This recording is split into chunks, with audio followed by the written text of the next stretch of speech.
আমরা দীর্ঘদিন থেকে ভিন্ন মাধ্যমে আমরা গোপন সংবাদ পাচ্ছিলাম যে এখান থেকে অনেকগুলো ঘোড়া জবাই করে মাংস এটা ঢাকায় বিভিন্ন রেস্টুরেন্টে পাচার করে। তো আমরা এই ভিত্তিতে আমরা অনেক সোর্স লাগাই রাখি এলাকার বিভিন্ন জায়গায় স্পটে। তো হঠাৎ আজকে রাতে 2টার সময় আমরা সংবাদ পাই যে আজকে ঘোড়া জবাই হয়েছে অনেকগুলো। সেই প্রেক্ষিতে আমরা অভিযান পরিচালনা করি। অভিযান পরিচালনা করে আমরা হাতে নাতে তাদের ট্রাক পিক আপ সহ 5 জনকে গ্রেপ্তার করি এবং বেশ কয়েকজন পালিয়ে যায় আর কি, যেহেতু নদীর তীরবর্তী ছিল।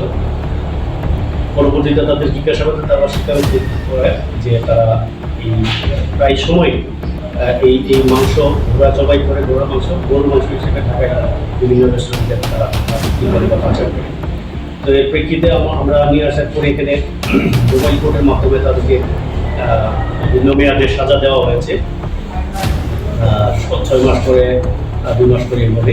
তারপর লক্ষাধিক টাকা তাদেরকে জরিমানা করা হয়েছে। এছাড়া মাংসগুলো সেগুলো মাটির নিচে পুঁতে দেওয়া হয়েছে ম্যাজিস্ট্রেটের সম্মুখে এবং গাড়ি জব্দ আছে। এবং এই বিষয়ে আমরা আরও তৎপর আছি, ভবিষ্যতে যাতে এরকম ন্যাক্কারজনক কাজ কেউ না করতে পারে এই বিষয়ে আমরা আরও সজাগ থাকবো, যাতে মানুষের স্বাস্থ্যের জন্য এরকম ঝুঁকিপূর্ণ কাজ বা এরকম নীতিবিরোধী কোনো ব্যবসা কেউ না করতে পারে।